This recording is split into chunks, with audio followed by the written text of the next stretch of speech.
Hello and welcome to episode 14 of Comic Book Wars, the podcast. Trey's not here right now. I'm not really sure what's going on there, but we're all hoping he's well. Why don't you guys introduce yourselves? What's up? It's Keith, and we're gonna be talking comics and movies and sports cars and all kinds of shit. And I'm Brandon. Don't forget, we're going to be talking a little bit about Magic cards too, but I think it's going to be a good week. Yeah, I mean, that's why I don't do the introduction. But, I mean, it was good. Oh, it was beautiful, Jimmy. You nailed it. So you guys are having a good week so far? Yeah, I think so. It's been a weird week in Minnesota. We had like a giant snowstorm yesterday, and then today it was like 20 degrees, which to other people probably sounds cold, but that's really, really warm for this time of year in Minnesota. I don't know, man. I was just watching like Umbrella Academy all week, so I caught up with that. That was a pretty good TV Did you finish show. the whole thing? Yeah. I can't remember how it ended now that I'm thinking about it, but it was good. And there was like some kind of cliffhanger at the end that I just can't remember off the top of my head. Keith, have you seen it? No, I have not watched it, but it's been getting pretty solid reviews. I finished the whole thing. I could spoil the ending for you, but I don't know if we want to do that. No, don't do that. It's been out a week. But I mean, those books have really been selling well. Yeah, especially like the free comic book day Umbrella Academy book. And that 1 in 10, the 1 in 10 wave variant. Yeah. Well, the free comic book day is technically the first appearance, right?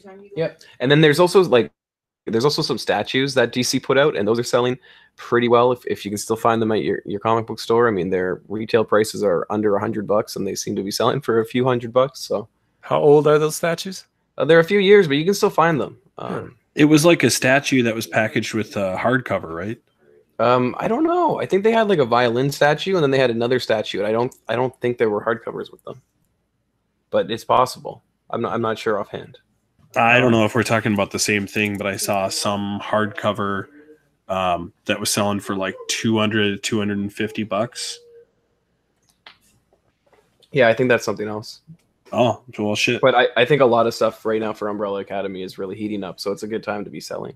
Well, I know I mentioned it in my article for CBSI this week, but like I completely fucking forgot this show was even happening and like that it was going to be coming out. But like as soon as I log into Netflix, it's like, hey, do you want to watch the Umbrella Academy? And I was like, well, yeah, I do. Fuck. And it was really, really good. Yeah, I totally forgot about it as well. Yeah, I really want to watch not Titans. I want to watch Doom Patrol, but I'm kind of afraid because I need a bunch of episodes to binge. Because if I can't do that like I did with Umbrella Academy, it's just going to be painstaking. Yeah, I don't know. I kind of like the waiting from week to week, honestly. I haven't watched it yet, but I'm planning on it.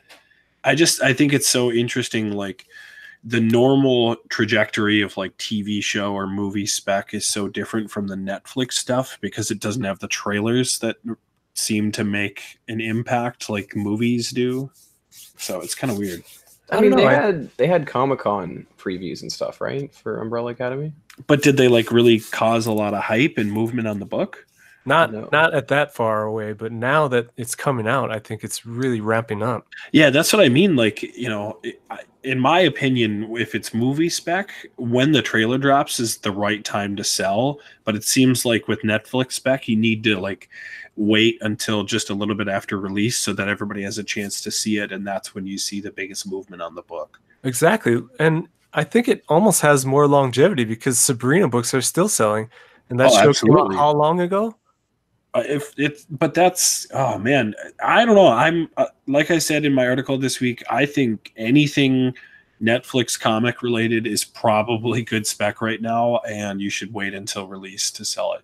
I agree. That's totally 100% agree with that. I'm sitting on like 20 copies of Reborn, and like I was planning to, list them for like 10 or 15 a piece. No, and I was like, well, fuck, I should just wait. Yeah, I don't know about the Miller World verse, like the Miller World stuff. I'm not confident on those books heating up because I mean they've always been hyped up, so they always seem to have high print runs. But I I do think some of the other titles might be promising. So I guess today they announced that the Old Guard, which was optioned in 2017, they announced that that's coming to Netflix as a TV show with Charisse Theron signed on, and then there was somebody else signed on as well. Sorry, how did they pronounce that in Canada? No, be quiet, you. But yeah, so that's that seems to be happening, and those books seem to be moving, I guess. Not very high, but they're selling. So I think it'll probably pick up a little bit of steam. I don't know if people are going to be as interested in that as Reborn. Like when that got announced, everybody was really, really going crazy. But I think it's probably a good idea. You're better off waiting a month or two when people forget about it and then buy it. Like first prints are hitting $10 again, and the gold foil variant is hitting 30. That's again, pretty good. 30 to 40. Yeah, 30 to 40, which is good, I guess. But earlier today, I know there was like some foil ones selling for like 10. So yeah, but you know how it is when they announce something. Everybody eBay's just drying up, and some are just hitting. So I think Brandon's right though. I think on these Netflix ones, I think the time to sell is when people have watched it already, and then it starts gaining popularity. Yeah, because I mean, like I said in the MeWe chat this week, like just random people that don't know shit about comic books were coming up to me like, hey, did you watch this Umbrella Academy thing? Like, this was really cool, blah, blah, blah. And I was like, yeah. So it's interesting. I think a lot of people that would have never had any interest are suddenly interested. And I think the same thing will happen with a lot of the stuff. Like I said, like Reborn or Huck or any of those. Once people see it, they get a lot more interested. Yeah, I'm curious to see how these Millar books perform, you know? I mean, Jimmy's right. A lot of them just tank and dive. So I think Reborn, if that comes out first, it's going to be a good test for that. Yeah. Well, you know, like I said, the best time to buy them is when everybody else isn't thinking about them. So I was kind of looking today for some things that people might have kind of forgotten have been options, like Sex Criminals and The Wicked and Divine. I was like, oh, like nobody said anything about these since they were optioned in like 2015. So if anything is going to get announced, it's probably going to be soon. Bitch Planet too. Yeah. It might just be that, you know, Universal went, oh no, we can't do a show about people having an orgasm in freezing time. But no, from what I heard with that one, they just couldn't announce anything about what was going on with it because of the Harvey Weinstein stuff. So I'm not sure where it stands, but from what I was told, it was still going on. They just couldn't announce it because of the Harvey Weinstein stuff. So maybe it's not happening now because of the whole Me Too era, but who knows? I don't know. I think it'll happen eventually. People are into that, and you know, if it's funny, it's funny. If nothing else, it'll definitely have to be a R movie though, so it's going to limit the amount of money they can make off it. Well, they were doing a TV show, right? Yeah. Oh, what is a TV show? Yeah. Oh man, I don't know. There's been plenty of like, I guess you'd call them R-rated TV shows. Look at Game of Thrones. Yeah, that's true. People love that shit. Speaking of movies and stuff, what about Rye Number Zero selling really, really well right now? What's going on over there? You think that's because of the movie, though? I think that's what it is, but I have no idea. But how?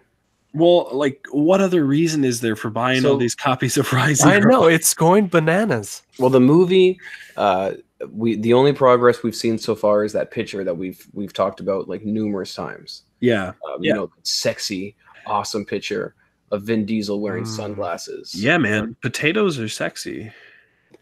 That is hot. Yep. But yeah, no, I just don't understand it myself.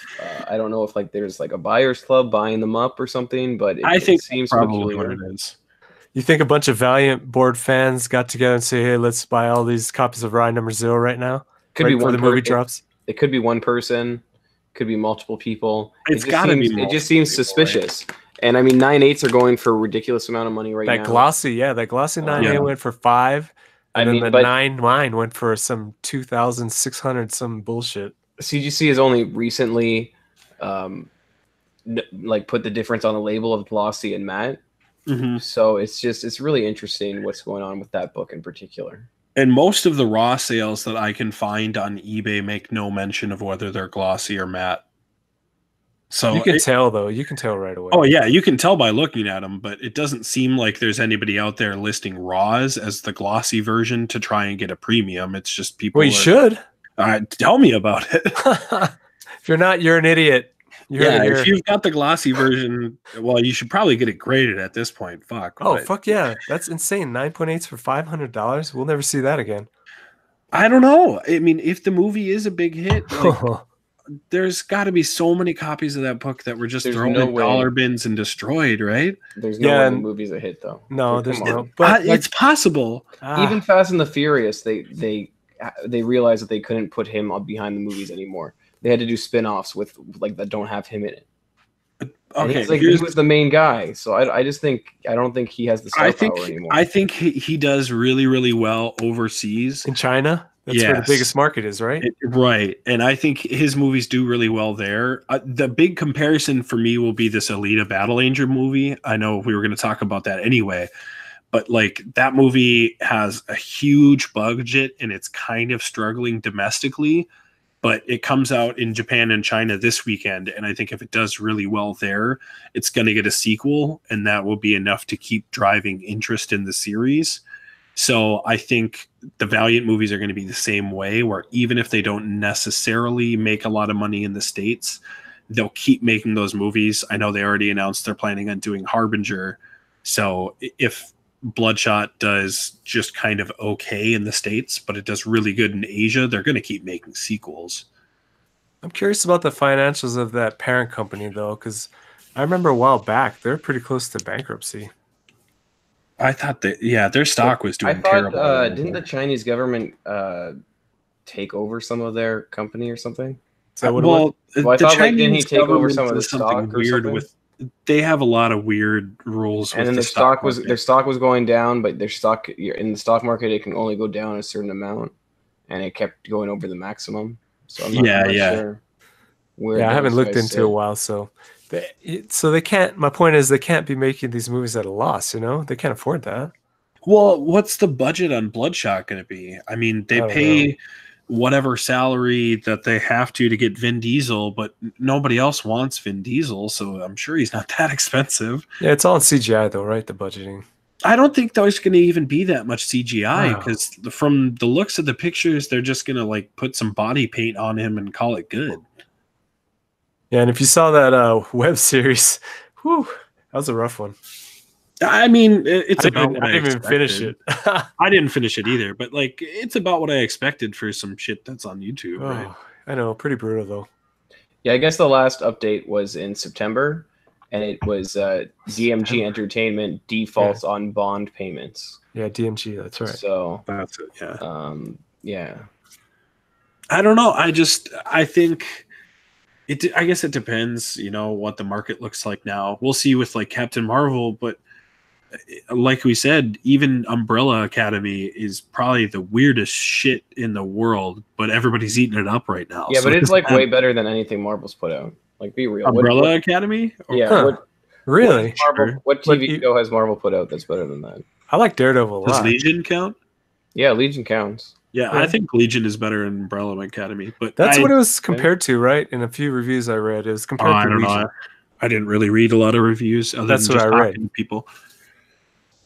But yeah, it's that same kind of off-kilter thing, but people really like that right now. So it seems like, regardless of what everybody seems to want to say about gloom and doom and it's going to crash, people just like comic book shit still, and it's doing well. And there's a lot of indie titles out there that can be adapted, man. A lot. Oh, yeah. And so that's definitely the next wave, right? All these indies books are going to get picked up and made into properties now. Well, and especially, something like Bloodshot. Action movies and horror movies are dirt cheap to make. That's probably the same reason that DC is talking about making this Trench movie, is because it doesn't need to have a crazy budget. It probably sounds like it would because they'd need CGI for the Trench, but if it's all them like shrouded in darkness and shit, you don't really need to spend that much on it.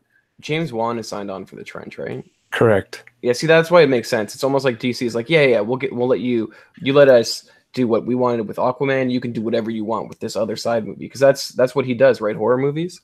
So I think that's more just kind of a victim of circumstance. Yeah. Because he started off with Saw, and I think he kind of got pigeonholed. But then when he made Fast and the Furious, everybody went, "Oh shit, he can make movies that aren't horror movies." And now he's kind of going back to horror movies. yeah, but Saw was incredible.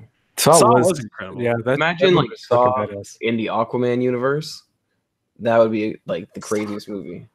I think that Saw, no disrespect to James Wan, but I think Saw had a lot more to do with Leigh Whannell than him. Maybe, but I guess I don't know. He's the main character and he wrote it. Like, if you look at the Saw franchise, Leigh Whannell wrote the first two, and those are the good ones, and then the rest of them are fucking awful. I don't know, man. I never got that far into Saw. They're just hunting for Jigsaw. And they must have done something, because didn't that Takeshi 6ix9ine guy get like the guy's face tattooed on his face? So isn't he dead? No, he's in jail. Maybe I'm thinking of a different guy. Yep. Oh. There's a lot of shitty rappers these days. Was he the one that got arrested for being in a child porno video? Yeah, but then he got like arrested for being in a gang, and then like now he's snitching on everybody, and they're gonna let him free. I don't know. It's weird. Snitches get stitches. Yeah, whatever. He's gonna get fucked up. Who cares? He's getting more criminals in jail. That should be good. Yeah, I mean, I guess. I'm just saying. So what's going on with Amazing Spider-Man 667? I don't know. I just saw this crazy sale of a raw book go for $8,500. I thought that was insane. That's a variant cover, right? Yeah, the Dell'Otto. It's that Dell'Otto one. Oh yeah, it's okay. Probably the rarest Dell'Otto Spider-Man, whatever. Yeah, the 1 in 100. I don't know. I don't know if it was the ratio on it. It was. It was just tiny. So, yeah, I think that's pretty crazy for, especially because the graded went for what, 14. So I don't know. It's just something to keep an eye on, I guess. It's interesting. I don't really think that cover is that special. Like I like Gabrielle Dell'Otto, and it's a good cover, but I don't think I would pay that much money for it. No, it's not great at all. I don't think so. But it's Spider-Man and it's rare, so has that going for it, right? If I was going to spend that much money, I'd probably be getting that JSC Lizard cover. Oh, wait, what? I think I'd actually get a Silver Age Spider-Man. Well, there's that too. But if you're looking for a variant, they're both terrible. I think that Lizard cover is really, really good. We're talking about 688, the 1 in 50 variant, right? Yeah, I think that's the one. That's a way better cover than that Dell'Otto. I do like that Lizard one. You're right. You should be getting the Silver Age stuff, but like if you've already got all the Silver Age shit, and you're I want a weird variant. I got $8,500 to burn on a comic book. Okay, what do I need to buy? You know what you need to buy is a bunch of copies of Rise Zero. Apparently. Fuck that. It's time to sell that shit. Yeah, I'd be selling if I had 9/8, but most of the copies that I have of that book are not. That's exactly what you're saying. They're all in a bunch of back bins getting trashed because there's like a million of them. Yeah, I have some 9/8 of like Bloodshot 0 and Bloodshot 1 that I've spent like $20 on, but I got rid of all of my 9/8 copies of Rise Zero already. Oh, dude, that hurts. Yeah, I think my Glossy has a chance. Yeah, send it in. So, Jimmy, I know you wrote an article earlier this week. You always do, and it's awesome. Everybody should read it if they're not. But what's up with this Sharky book? Why is nobody buying this? I don't know. I didn't like it. I did read it. I didn't like it. So. Yeah, but to be fair, you don't like the Avengers, so no. But the Avenger movies are garbage. That's accurate.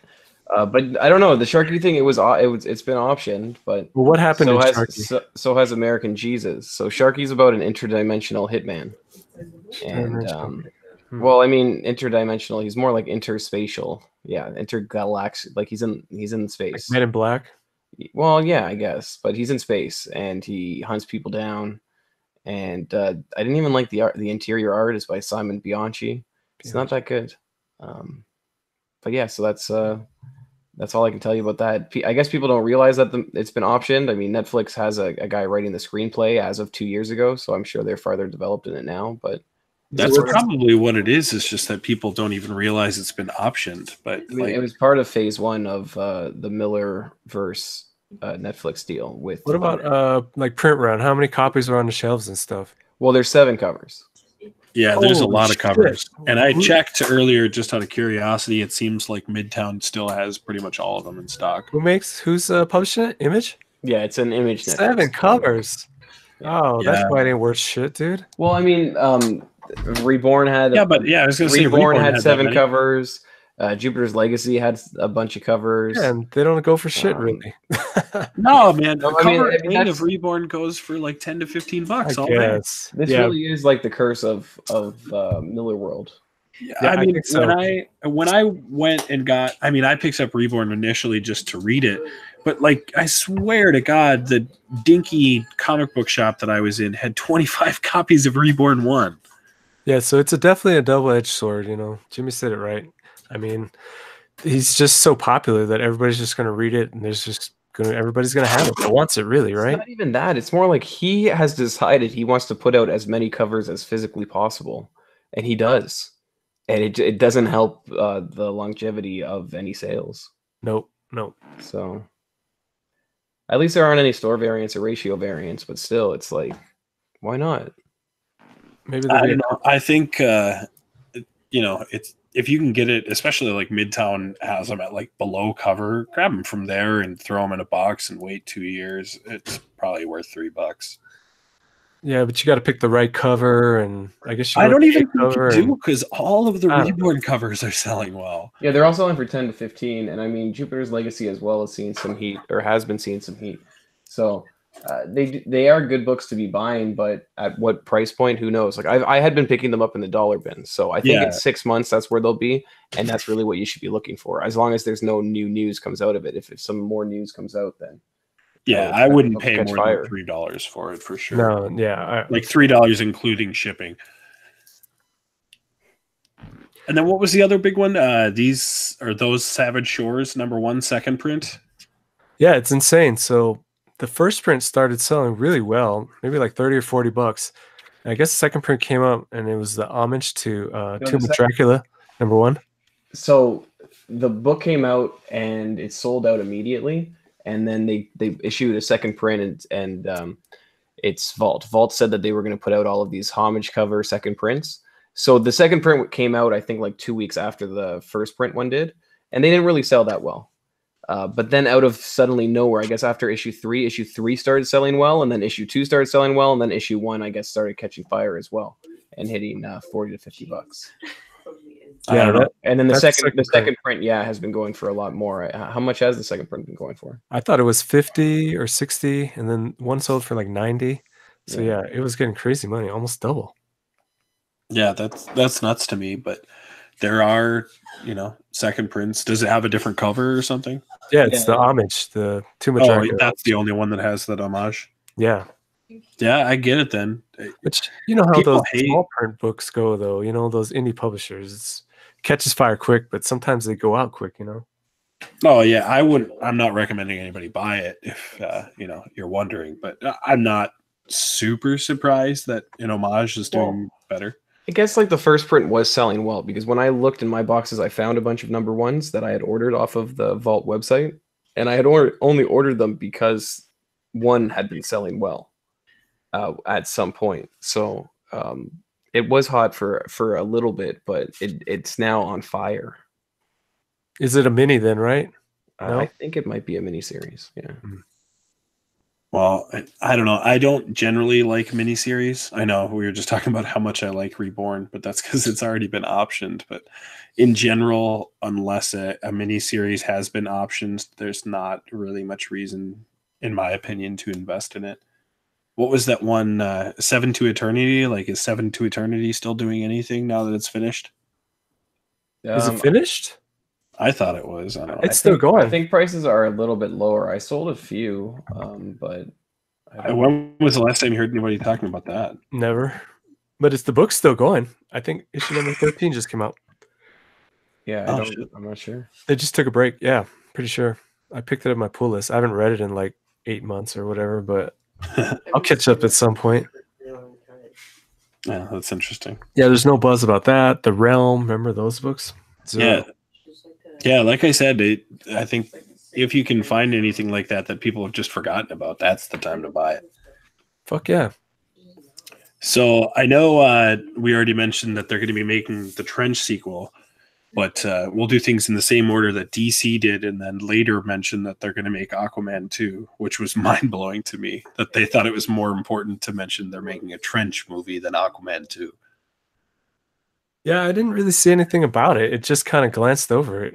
But yeah, I mean, it was. Isn't it like kind of obvious that they were going to make an Aquaman 2? I mean, the first one was successful, so why yeah, DC's best superhero movie, I guess. Yeah, so I think it's like right there with Wonder Woman, but no, I think it passed it already. But anyway, I mean, yeah, it's pretty obvious they're going to do a second one.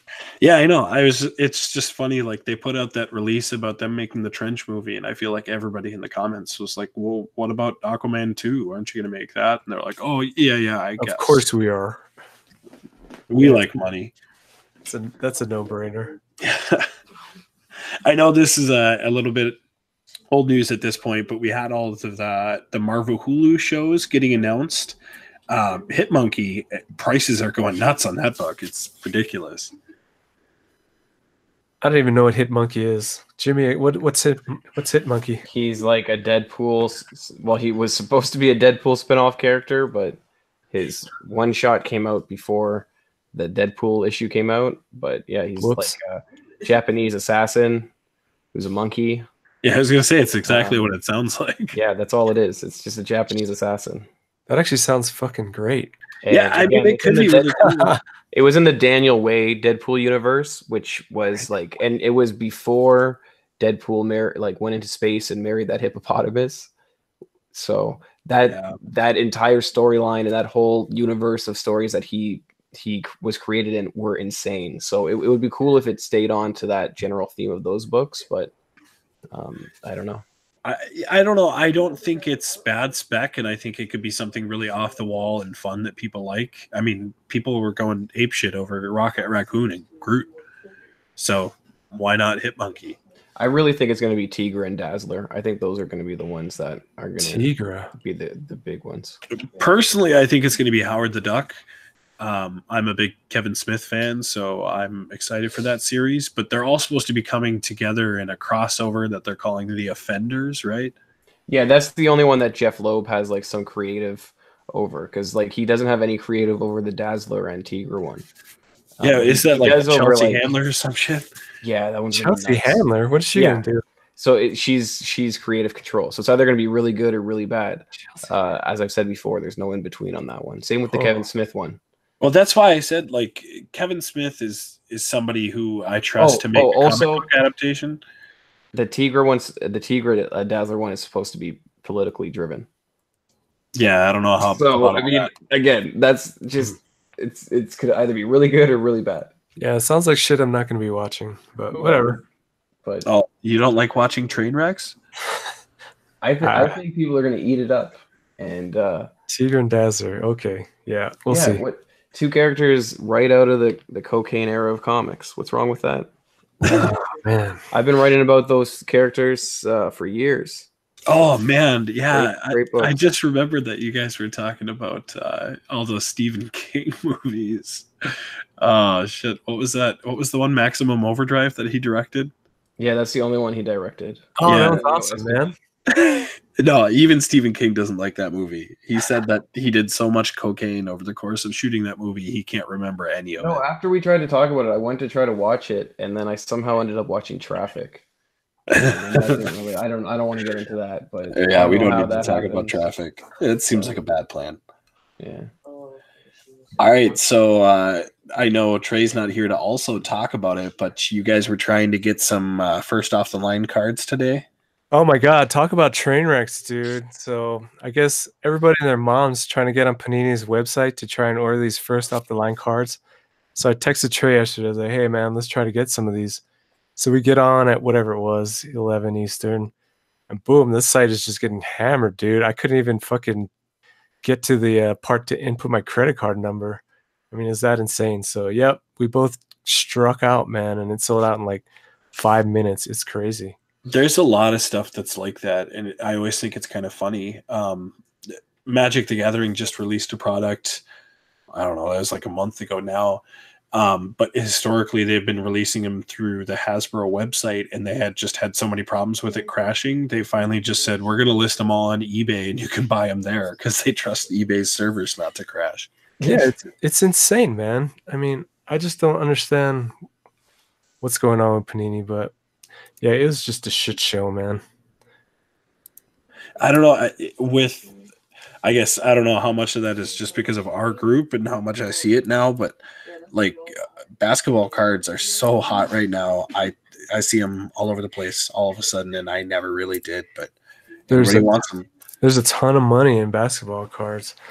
But I think I wanted to talk about, I went to my LCS and I always talk to him about cards and stuff, and he was telling me that, I don't know if it works this way in the Magic world, but the distributors can hold back product and then they time it.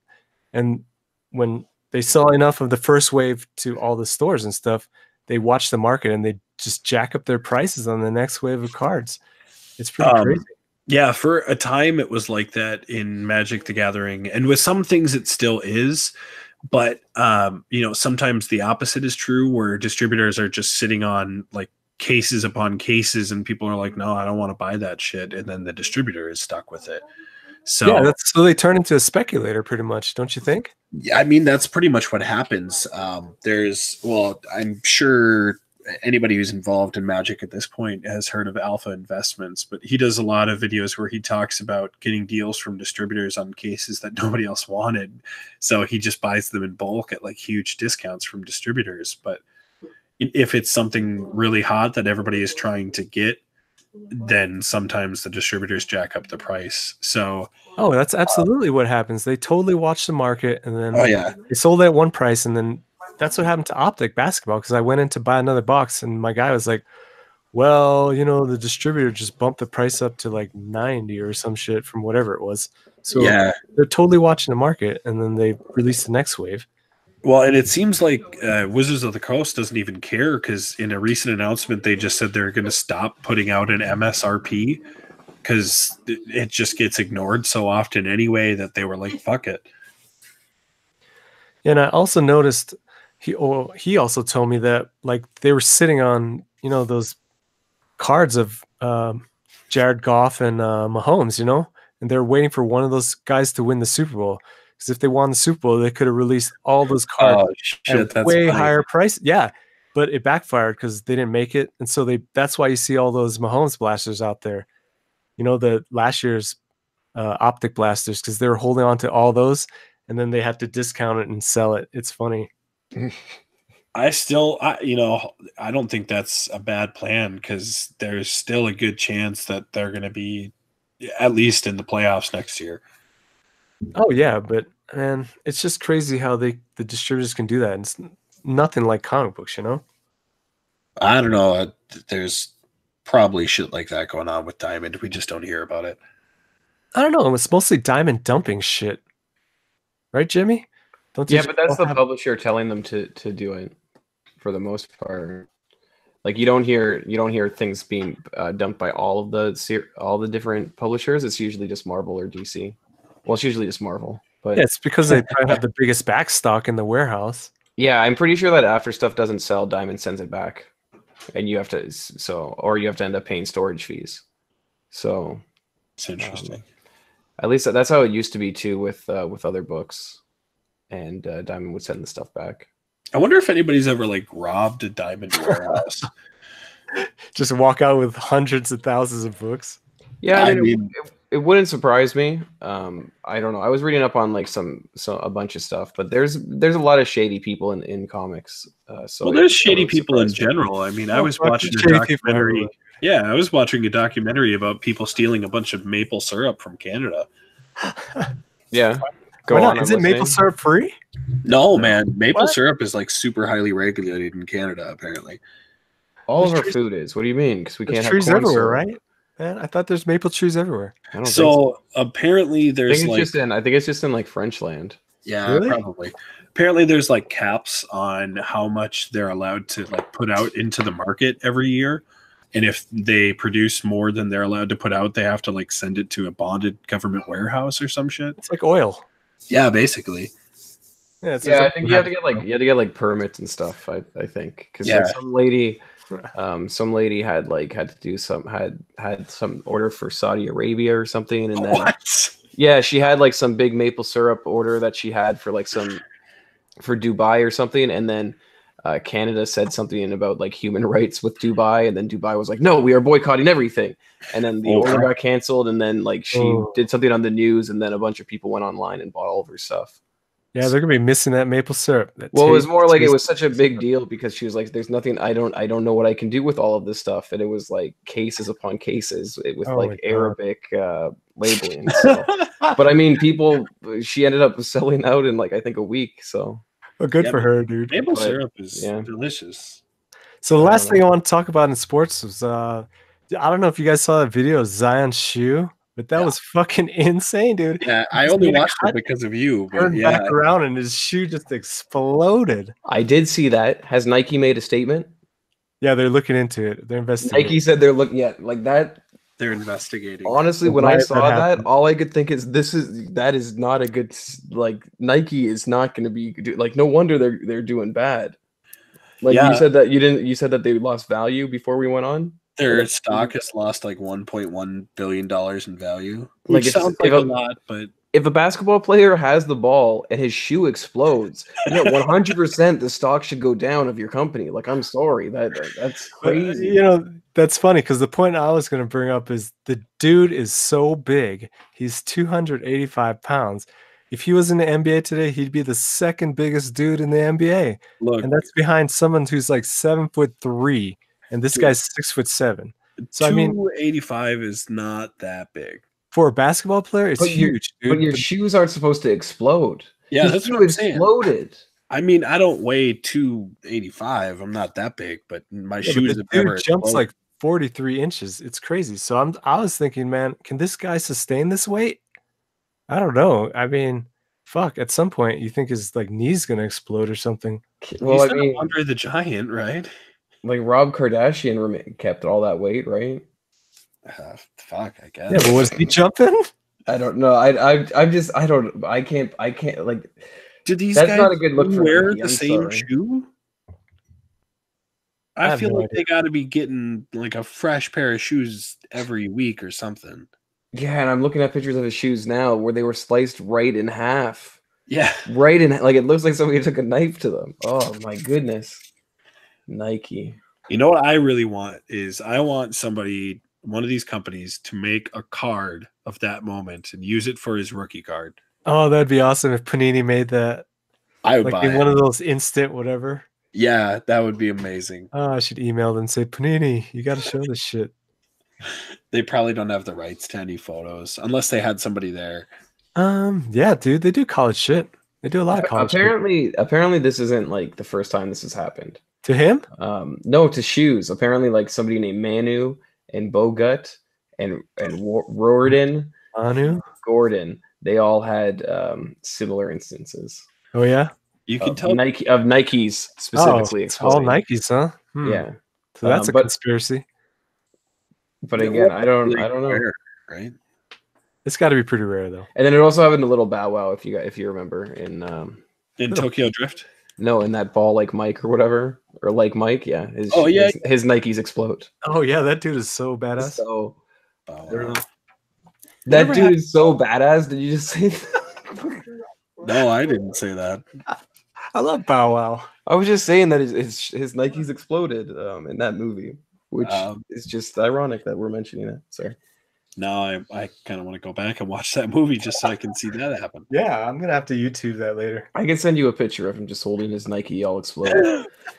And then Michael Jordan's there, and I think Michael Jordan hands him new shoes. I think that's what happens in that movie. Unless that was Air Bud. No. Air Bud is another movie that's just pretty much has the exact same plot as Like Mike when you think about it. I mean, all sports movies really have the same plot. Yeah, pretty much, huh? But it's all about like going down and then winning. Yeah. So, Brandon, you want to talk about a little bit about Magic? Yeah, it's been a couple weeks since we've been on. We've had some kind of interesting modern results since KCI got banned. I know I did a post in the MeWe about how Semblance Anvil just got bought out. A lot of people are hyping it as a replacement for Clan Ironworks, but I don't really think it's going to work because it doesn't abuse the mana rule in the same way. KCI was like kind of abusing this really old rule that there was no way to interact with mana abilities. But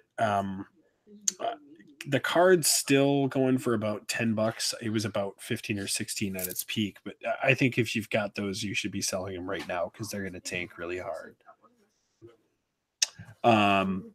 There was also a kind of cool deck at GP Toronto. It was a modern soldiers deck. It was doing really well, but it kind of fell off once it made it to day 2. But Reed Duke, who is a player in the Pro Tour Hall of Fame, tweeted about how cool the deck was. So there's potential that somebody else is going to be working on a new version of the deck and kind of making it a little bit better. I think I posted about this too, but Tithe Taker is a card that is relatively cheap right now that I think has a lot of potential based on that deck and just being in Death and Taxes style decks in general. And then the other big deck that's been doing really well for Modern is the War Prison deck. It's putting up a lot of numbers in tournaments and it's pretty consistently hitting top 8. But War of Invention is still only selling for like $2 or $3. So I think that's something that would be really good to invest in. And finally, we have well, I guess I don't know if they're trying to call it a Pro Tour or a Mythic Championship anymore, but there's one coming up this weekend in Cleveland. Pro Tours in the past have been like gold mines for speculating on Magic cards. So I think this is going to be something that will cause a lot of ripples in the market depending on what does well. But they haven't had video coverage for like the past 3 or 4 big tournaments, and they're finally doing coverage this weekend. So people are probably going to go nuts. So people are just going to watch for the decks that win, and they're going to try to mimic it. Is that what happens? Yeah, basically. You can kind of try and figure shit out on your own, but that's a lot of work. So most people that's a lot of work. Oh man, it sounds like a fucking comic book spec. Yeah, I mean, it's like the equivalent of the movie spec. Like you can try to read all your own comic books and like figure out, oh, this is the storyline that Marvel's pushing this character in the future, or you can just watch the movies and be like, yeah, this was cool. I'm going to buy this book. Yeah, I'm not talking shit. Like that's pretty much what I do more often than not. I do read and I like reading, but most of my spec is based on movies and TV shows. Well, that's what it is right now, anyway, in comic books, And that's what a lot of it is. But I don't know. That's not what all of it is. But this no. There's still like first appearances and all that shit. Yeah, there's a lot of hype getting paid to like first appearances every week, and I get it to an extent, but I think people are kind of going too far, and they're calling anything with a first appearance in it a key. But I don't know if it's a key, but shit, man. I mean, anything is game at this point, right? Well, like I said earlier, somebody's got a listing on eBay up for that Sharky book already and calls it a key in the first appearance. Which one is that? Is that the one that has the 7 covers and it's for $3,500? Did you see that listing? That one was my favorite listing. No, I didn't see that one. Yeah, there's a listing of all the covers. It says it's $3,500. Yeah. I wonder if we could get $35. I saw somebody writing on Facebook, like, do you think they missed a decimal? Yeah, they put in 2 extra zeros, dude. But oh, that's fucked. Good luck with that one, buddy. I hope people like the book, because I really liked Miller when he was like in his heyday of stuff, but I'm just not a fan of this particular series. Yeah, I don't know. I haven't read it yet. I might at some point this week, just if I have time. But I don't know. It's interesting to me. Whether I like it or not, I think it's probably something that's worth picking up cheap, like I said. Well, was that all we had? I think we've pretty well gone through everything on the outline. Okay, so I'll just end it on this.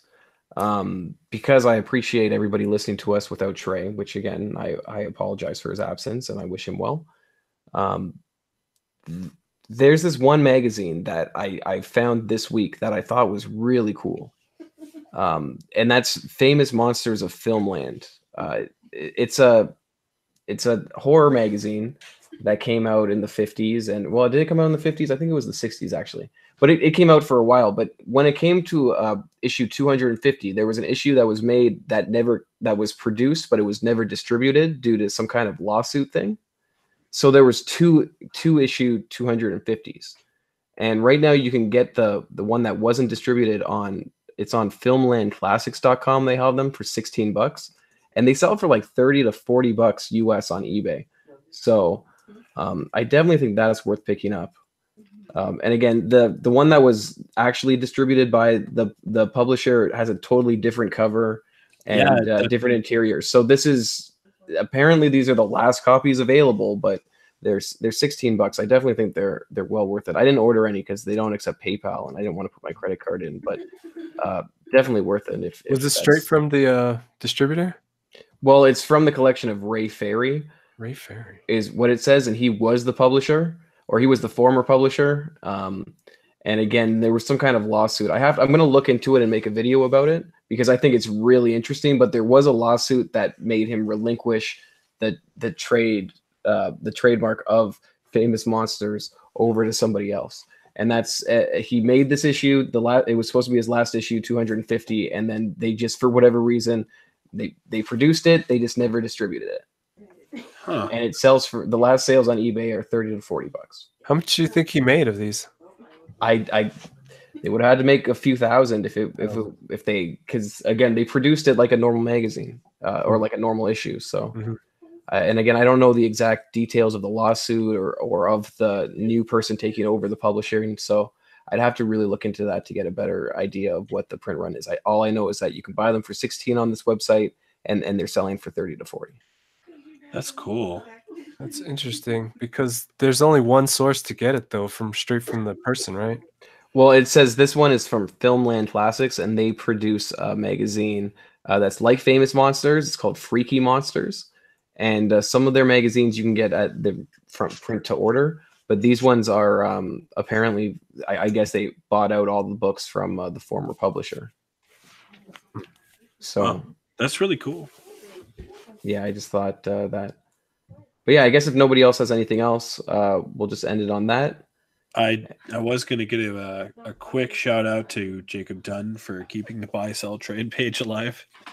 Yeah, I'm happy we actually have that page and that somebody's at least using it. So yeah, we got to start being more active, I guess, on there. I haven't been listing anything recently just because between work and school I've been so fucking busy, but I probably will be shortly here. I'm sure once Google Plus has its vanquishing, we'll see what ends up happening with all these pages. Yeah, what is that, April? I think it's March 1st. March 1st? Isn't it? I don't know. It's pretty quick. Wow. Is it? Oh, maybe. Sorry, maybe it is April. It might be April. Yeah, I think it might be. Let me check because it tells you when you log into Google Plus and you say okay, right? So what do you think is going to happen? Do you think everybody's just going to invade into MeWe? Well, I guess, and Facebook. I mean, Facebook is already pretty rampant. I've had a few Facebook. Yeah, April 2nd. You're right. I don't know. I've had a few Facebook groups approach me about various things. So, and the people on Facebook, I'm sorry. I don't know, man. There's just some crazy, stupid shit going on Facebook sometimes. The thing about Facebook is that everybody has a Facebook. I like MeWe because to me MeWe is like Google Plus. Like I don't have random people that I know on Google Plus. Google Plus was all comic book people. So I'm trying to keep MeWe the same way where it's, you know, it's separate from my normal Facebook friends, you know. Can MeWe really take off though? I don't know if everybody keeps pushing it in the comic book community, I think there's a chance. I think it's a good platform, and I like that group chat feature. I think it keeps the group talking and kind of involved throughout the week. So I don't know. I enjoy it. I mean, we do have a Facebook group. The Facebook group definitely has more people than the MeWe. Well, Facebook has more people than MeWe, so yeah. Right. But yeah, it's not really not really going anywhere. I guess we'll see, right? We'll see what happens come April or whatever. Yeah. I mean, we should probably start posting more stuff on the Facebook too, but we'll see. Okay, well, anyways, thanks again, guys, for tuning in. We will catch you next week. See you guys later. Bye.